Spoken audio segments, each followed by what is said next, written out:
This is my first time reaction to the Rolling Stones' Gimme Shelter. When he told me that, I have to be honest, I was like, I cannot believe it. I cannot believe it. I feel like this song has been in so many movies that there's no way that you could have missed it. If you had to take a guess, because I looked it up, if you had to take a guess, how many movies do you think this was in? Well, it's probably owned by UMG, meaning that they've probably used it in a bunch of UMG movies, but I'm going to guess 17. Okay. I'm going to let them know in a second. And some of these movies are all-time classics that I know you've seen. Okay. But either way, we're going to dive in. He's going to give it a first-time listen the whole way through and, see what he's been missing. Maybe once we play it a little bit, you'll recognize it, but I played a snippet. He swears that he did not recognize it. All right. Well, without further ado, hey, I'm Paper Chase. And I'm the one and only Diamond Don Juan. We're back with another reaction just for you. That's right. Let's get into it.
What? Right in the middle of the guitar solo. I know. I mean, we gotta pause it somewhere. Okay, well, he just committed one of the A felony, 7 deadly a sins reaction felony. of react thing. But no, this song is absolutely a vibe. Okay, that chorus I've definitely heard to a sense, but I would have never known even what they say. It's not something I just can interpret. Yeah, I've heard this song, but I have to be honest, I don't know if I've ever listened to it the whole way through like this, because I didn't know that they were saying war children. It's just a shot away. I think what I really know it from is from movies and things like that. And it's one of those, deals where it's like, oh yeah, I've heard this song because I've heard it so many times in so many places. It's been in over 25 movies. Dang. Yeah. The little list. Because I automatically just think Vietnam, like a helicopter. That's the image that I get. But I think that's because, the Rolling Stones are so associated with that era that their music has been, placed in these, different movies. And it's just so iconic. So it's been in Goodfellas, Casino, The Departed, Apocalypse Now, Jarhead, Blow, Flight, The Fighter. All huge movies. Yes, exactly. Wow. Yeah. This song, is so good. It's just and I feel like this had to have been written in the late 60s. Yes. And I think one of the things that's so interesting about the Rolling Stones and even their subject matter, like Sympathy for the Devil, where they're talking about all this social upheaval, is that they really did come in this unique period of like the 60s, which is like the hippie movement. And it's got all this peace and love, and we're going to change the world.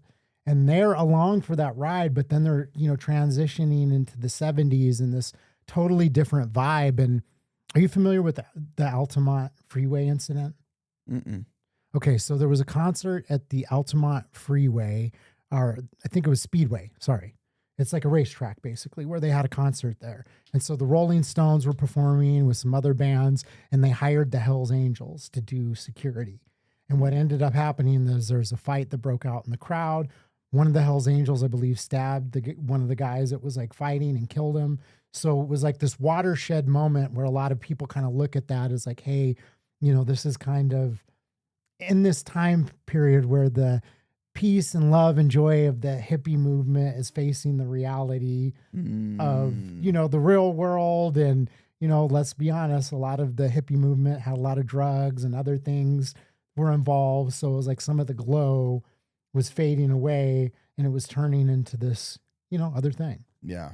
Crazy. And they were right there for it, Vietnam War, all of that. That's what I was kind of thinking. This definitely sounds like kind of a warning to everybody about like how society's headed and stuff like that. Exactly. So, okay. Well, let's get back into it.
That song is freaking awesome. First off, yeah, I definitely haven't listened to the whole thing because I did not recognize that in part. I was like, oh yeah, I've never heard that part.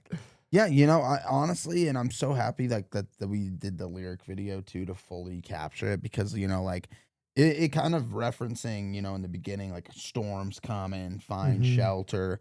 Like I kind of probably would have thought about it very surface level until we listened to the whole song, basically using the storm as a metaphor to society and what's coming in society, and like yeah, and it talks about the water rising. At the end that, it's threatening my life, the water rising, and it's just a shot away. And I think that could be, so many things. It's like literally just, one gunshot away from like a world war or, civil unrest, like in the streets. Cause there's so many elements that I think it's easy to look at our time. And I know I've heard this conversation where it's like, we're more divided than ever. Mhm. And people will talk about that, like, oh my God, we had the George Floyd riots and they were burning down the cities. But it's like, this is the era where they had the Watt riots that were, you know, racially motivated or, you know, from protesting, and where they were burning down, you know, parts of city at that time. So it's like, this has been a cycle, and we're just removed enough that, you know, we just look at our little time period and we're like, oh, it's so crazy. And it's like, they were sitting there, and that's what I feel like the song is talking about. It's like reporting on that era, on that vibe, on that feeling of tension and the storm brewing and the water rising, and that, you know, murder and all these dark things are just, you know, a shot away. Just right around the corner. That's crazy. Dang, what a great song though, dude. Like That beginning part with the like singing and that guitar, the way that it comes in, it just, I understand why they've used it in so many movies, because it's like so eerie and it builds so much tension. And just the song in general, it's just awesome to like listen to this, and like you can hear the like blues elements with the, you know, harmonica and all that, but then the way that they just like build upon that and bring that like heavier rock feel in, it's just, you know, incredible to Absolutely see like the epic, development. And, you know, I understand why these bands are just so iconic. Yeah, 100%. I mean, this song just emulates this vibe too of like, you know, preparing yourself for something like big about to happen. So like, yeah, in movies, like leading up to that climax part, like I could totally see like why they use the song. Great song. And hey, I hope you guys enjoyed this as much as we did. If you had a good time, drop a like. Come on. And if you want to join us on this journey of discovering great music, slamming 40s, talking to shorties, make sure you guys hit that subscribe button. This guy doesn't know what he's talking about. One thing I have been finding on this channel is that there's a lot of shorties. I talked to shorty this whole time. Yeah, you're over there texting instead of focusing on a reaction. I'm texting? Yeah, I saw you. You were going like this. Rewind the video and let me know if I was doing that or if. And people were asking, like, why are you always sipping out of your water bottle? Why are you so thirsty? It's because he's got beer in there. Dude, he's why would you tell it's everybody not beer. that? It's not beer. It's straight vodka. Well, it's okay. So what it is, it's a mix. First off, very strong, very potent. But vodka and donkey piss. No, it's water. I stay hydrated in this beer. Too hydrated. I know I have to go pee a lot, and he gets really mad at me. But I'm like, dude, you never drink water. I never see. Do you even have a water bottle in this room right now? How is that possible? I just like soak in the energy that I need from the environment. Well, I guess I guess I am a lot bigger than you, so I do need more water. Realistically, guy, I probably got 70 pounds on you. At least. That's wild to think about. Hey, thank you guys so much for watching. If you enjoyed this, I already said that. He sure did. Don't forget to subscribe. Yeah, and this is definitely a journey. I was going to say, there's a lot of this music that I think that I know because I've heard it. And I'm like, oh, I know this. And I listened to this and I'm like, yeah, I didn't know it. Yeah. Yeah. You know nothing, John. I know so little. I'm just a man of ignorance trying to find a little light in this world. That's right. That's right. He is. All right, thank you guys folks. for watching. We'll see you on the next one. Peace.